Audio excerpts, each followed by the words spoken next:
글로벌 뉴스를 전해드리는 외신 인사이드입니다.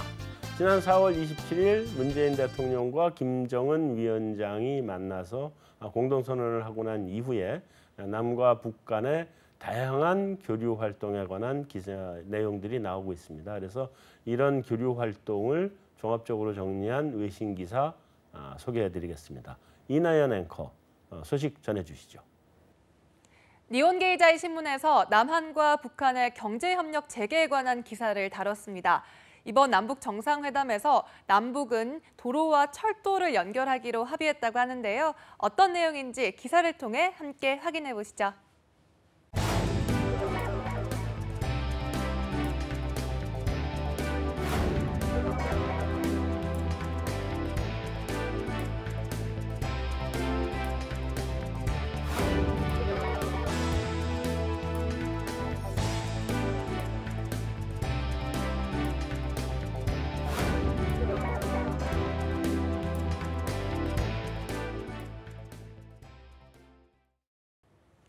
이렇게 남북의 경제협력 재개로 우리 경제에 어떤 영향을 미치게 될까요? 남한의 종전과 북한의 비핵화 선언으로 주식과 채권 그리고 원화까지 트리플 강세를 보이고 있습니다. 이에 대한 전망과 함께 투자 전략까지 전문가들과 함께 세워보도록 하겠습니다. 네, 감사합니다. 잘 들었습니다. 자, 종전 선언. 그러니까 이게 지금 요즘 여론에서, 그러니까 언론에서 흘러나오는 얘기로는 우리 정부가 희망하는 바는 북한하고 이제 어느 정도 조율을 했겠죠. 미국하고 아직 조율이 다 되진 않았을 텐데 일단 미국은 리비아식으로 한 방에 해결하자. 그다음에 북한은 좀 리비아식 보니까 무섭다. 단계별로 가자.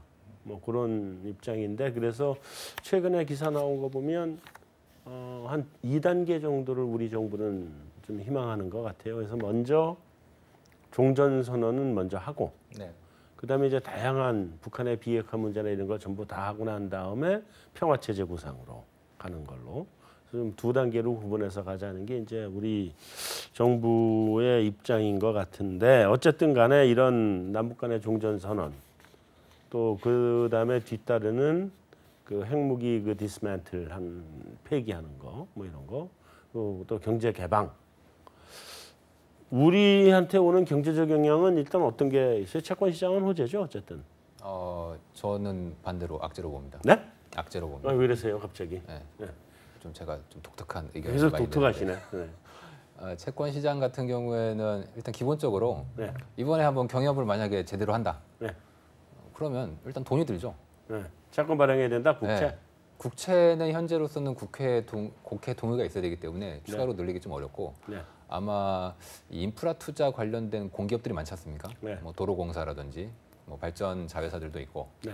다양한 공기업들이 있는데 일단 이런 회사들을 먼저 동원을 하겠죠. 채권 발행하고 나오고. 예. 그렇다면은 뭐 철도공사, 도로공사 얘네들이 평소에도 채권 발행을 많이 해요. 네. 그리고 이게 이제 공사채라고 해서 일종의 준국채죠. 그렇죠. 정부에서 보증을 거의 해주기 때문에. 네. 그렇다면은 발행이 아마 상당히 늘 수밖에 없을 걸로 저희는 보고 있고. 네. 이제 뭐 저희들의 공식적인 입장은 아니지만 뭐 얼핏 생각해도 발행이 좀 늘지 않겠습니까? 북한 인프라를 개선하는 데 필요한 자금 추정이 한 1,000억 달러. 우리 돈으로 한 100조 정도. 네. 근데 뭐 가봐야 알겠지만 그걸로는 아마 택도 없을 거고 장기적으로 본다면은 굉장히 많은 자금이 필요할 겁니다. 이게 기본은 그렇게 좀 깔아놓고 네. 그다음에 거기 경제가 돌아가서 거기서 세금 받아서 또 깔아야죠. 그렇죠. 참고로 그때 독일이 통일을 했을 때 네. 그 한 10에서 20년 지난 다음에 네. 과연 독일 소독 정부죠. 이제 소독 정부가 통일 비용으로 얼마나 썼냐 네. 이거에 대해서 굉장히 논란이 많았는데 네. 적게 추정한 데들이 연간 GDP의 약 4%를 썼다고 보고 있습니다. 네. 많이 추정한 애들이 연간 GDP의 8%. 네. 그러니까 우리나라 돈으로 지금 한번 우리나라 GDP가 1,600조, 1,700조 되니까 10%가 한 170, 70조 되고 한 4%라고 하더라도 한 60조, 70조 되는 거죠. 네. 그게 연간 들어간다는 거고. 네. 뭐 아직 저희가 통일이 된 건 아니지만 뭐 그쪽에 인프라 깔고 다양한 사회 기반 자본을 깔려면 너무 그렇게 네. 그 그 과대 포장해서 하시면 예. 그 우리 과자 사 먹으면 요즘 껍데기 까면 아무것도 속에 아무것도 없이 알맹이 요만큼밖에 없는데 예. 그렇게 과대 포장하지 마세요. 아유, 왜냐면 너무 긍정적으로 봤습니다. 독일이 그렇게 많이 들어간 거는 예. 동독 주민들한테 기본적인 그 우리 돈을 준 치면 거죠. 4대 보험 예. 완전 똑같은 수준으로 보장을 해줬어요. 그 부분이 굉장히 많이 들어갔고 그렇죠. 인프라 투자 들어간 건 그거보다 훨씬 적어요. 예. 그래서 세목을 좀 보고 얘기를 하셔야지. 아유, 죄송합니다. 사실 물론 우리도 만약에 통일을 하게 된다 그러면 예. 똑같이 보장을 해줘야죠. 뭐 그런 부분이 들어가긴 할 텐데.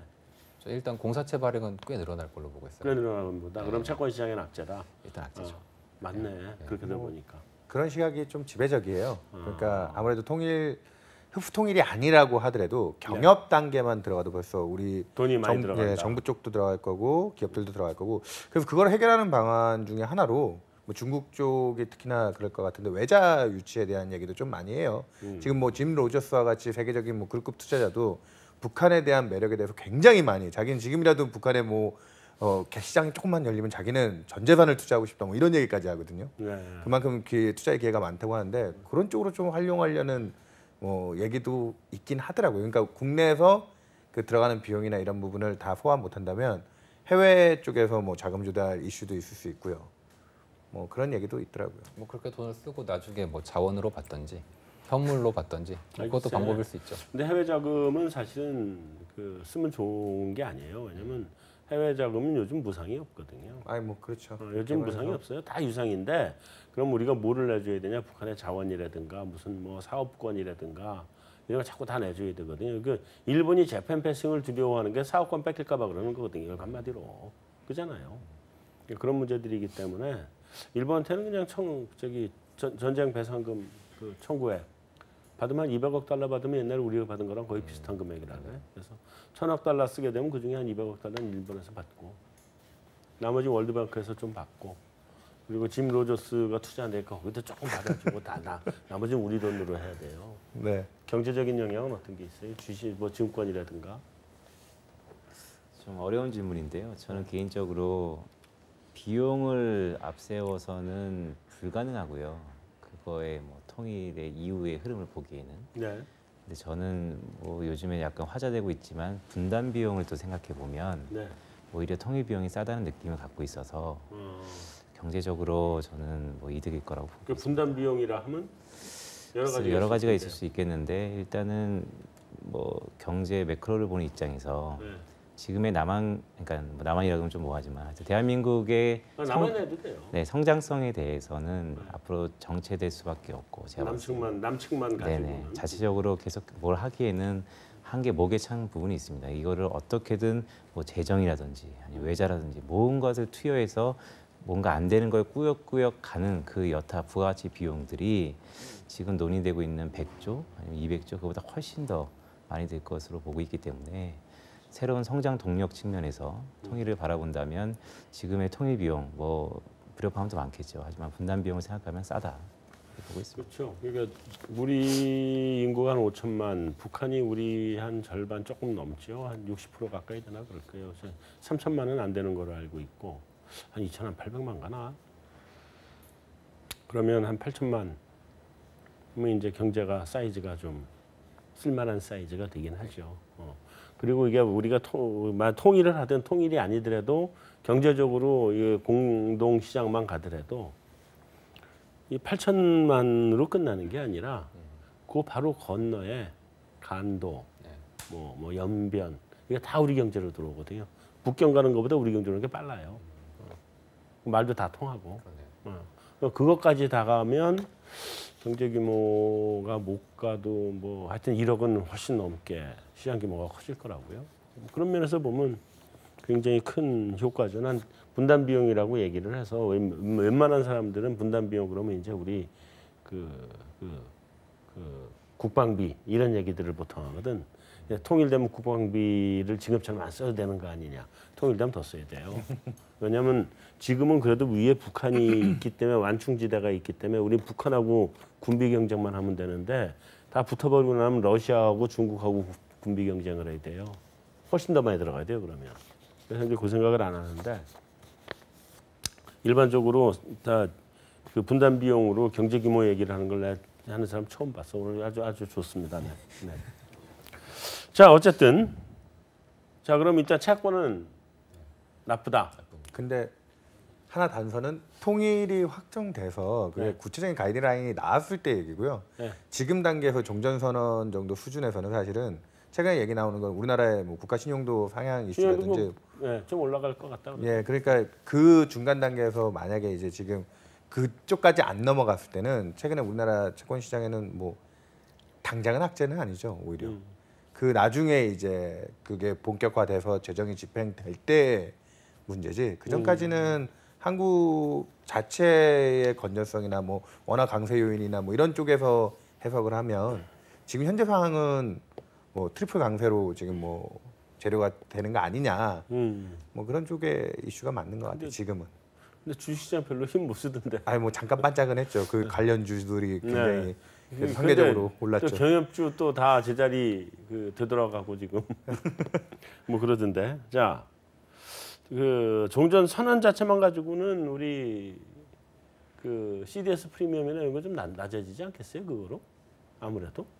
지금 CDS 프리미엄이 50대에서 이제 왔다 갔다 하고 있는 것 같은데 사실 가장 낮았던 역사적으로 가장 낮았던 게 이제 40대 뭐 초중반 정도가 이제 5년물 기준으로 네. 가장 낮았고요.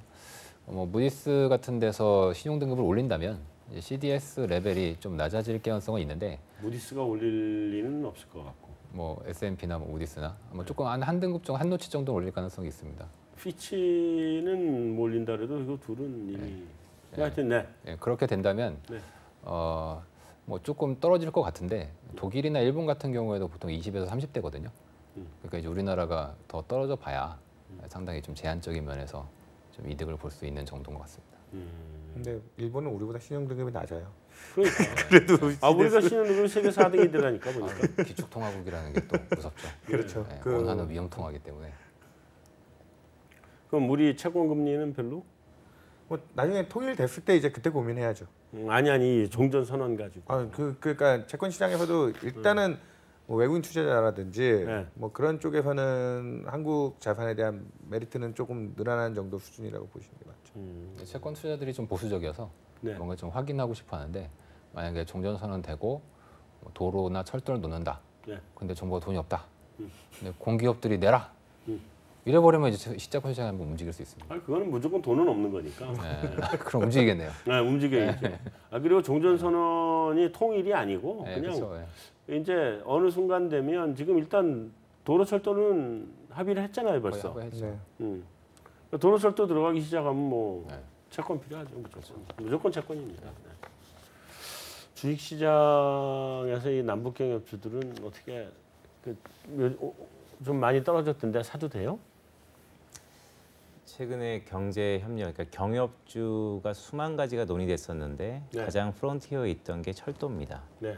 그래서 제가 여기서 뭐 구체적인 종목을 거론하기 좀 그렇지만 어쨌든 두 번의 점상을 가졌던 종목이 최근 블록딜로 인해서 약간의 조정을 받았는데 네.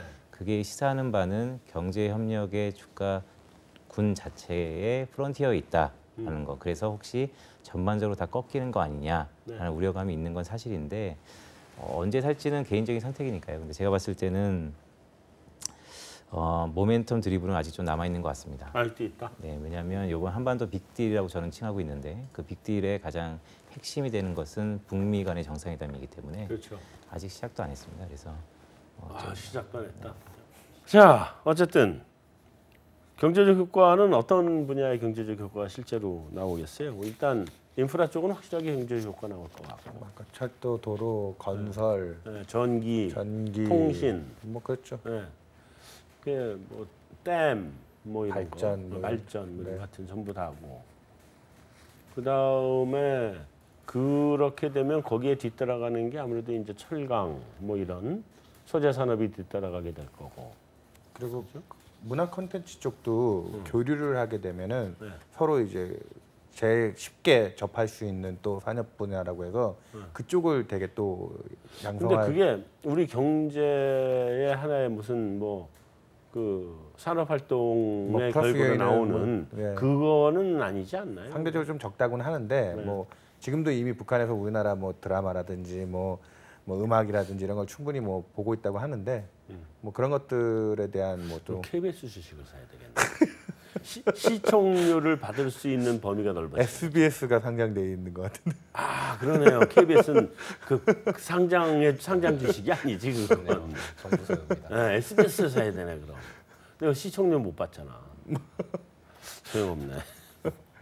그거 이외에 우리 경제 시장 규모 자체가 워낙 커지니까 그런 면에서는 뭐 우리 기업들은 전반적으로 다 혜택을 다 볼 수 있는. 어떤 분은 그런 얘기 하더라고요. 삼성전자가 최고 수혜주다. 그래서 왜 그러냐 그랬더니 국가 신용등급 올라가고 그러면 외국인들 들어와서 주식 사고 사면 걔들은 경협주금 뭐고 안 따지고 삼성전자부터 산다는 거지. 대형 마켓 사이즈. 네, 그러니까 한국을 사는 거죠. 네. 퍼가 지금 삼성전자 7배 뭐 이런 식이잖아요. 그리고 우리나라 마켓 자체가 8배에서 10배 사이 왔다 갔다 하는 정도잖아요. 근데 이게 이제 신용등급이 정말 예견대로 한 노치 올라가고 그래서 한국에 대한 디스카운트 요인을 갖다가 그 조금 해소시켜줘서 퍼가 10배에서 12배 사이만 갈 수 있게만 돼도 그러면 삼성전자죠 무조건. 그러지 않겠어요. 그래서 한국물 비중이 그만큼 늘어나게 되면 이제 더 높게 보게 되는 거니까 최대 수혜주는 삼성전자다 누가 그러더라고요. 근데 말도 일리는 있더라고요. 그렇게 보면. 충분히 뭐 일리 있는 얘기고 내수 시장을 다시 한번 사이즈를 크게 가져갈 수 있는 거에서 지금 우리가 어떻게 보면 잃어버렸던 산업 공동화의 연결고리들, 그렇죠. 리쇼어링을 지금 하고 있는 겁니다. 어떻게 보면 베트남에 나가 있는 공장들 다시 들어올 수 있고요. 네. 베트남이 최근에 뭐 그거 대체제냐 아니면 보완제냐 여러 가지 논란이 많은데, 네. 뭐 내수 그런 쪽으로 보면 삼성전자 충분히 뭐. 그럼 그다음에 또 수혜주 또 있네. 조선주들. 거기 올라가서 그 임금 가지고 하면 중국 바로 제낍니다 우리가.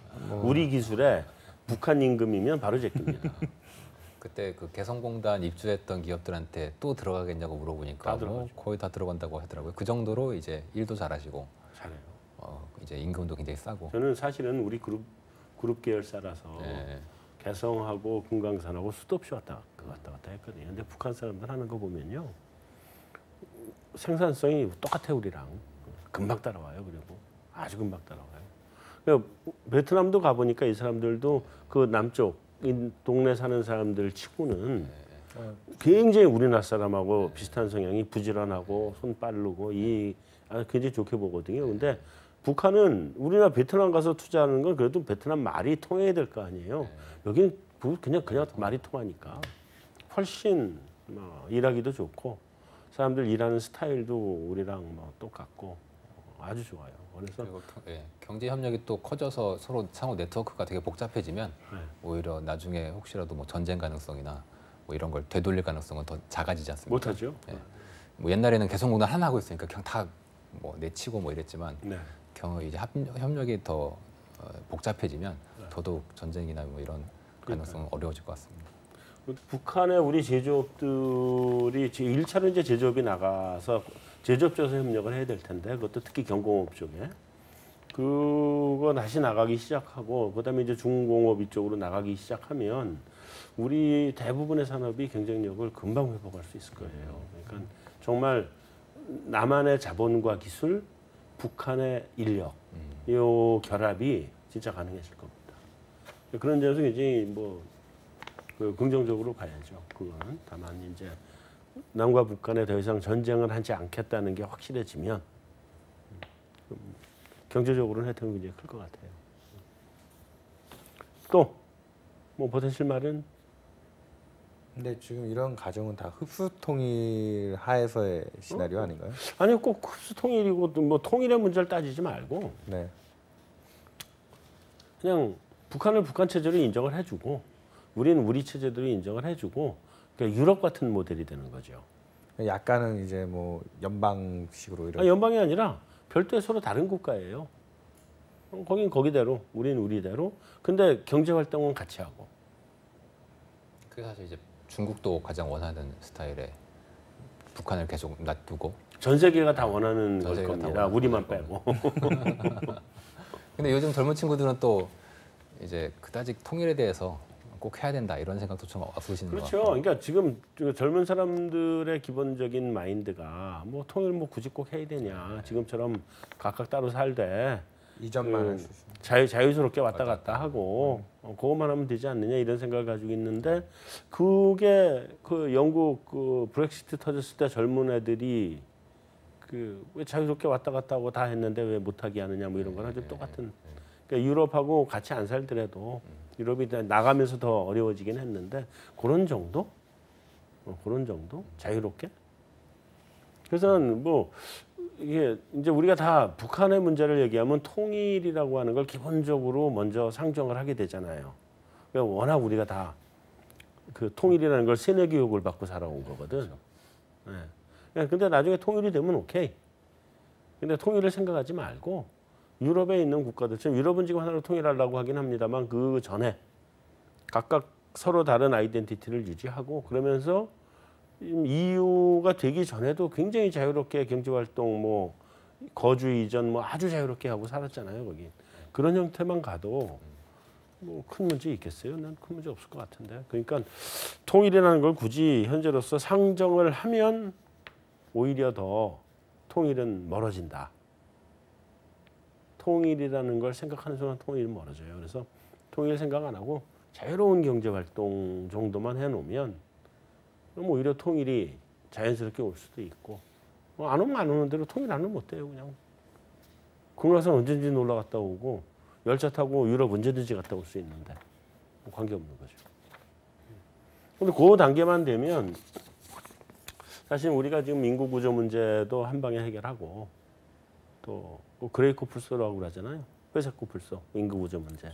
그 문제 그냥 해결하고 거기다가 또 우리 경제 여러 산업들 지금 그러니까 힘들어져가는 산업들 뭐 다시 한번 살아날 수 있는 기회도 되고 아주 기회는 뭐 좋은 기회가 되지 않겠나 그런 생각을 합니다. 네. 들어볼수록 더더욱 채권은 숏을 해야 될 것 같습니다.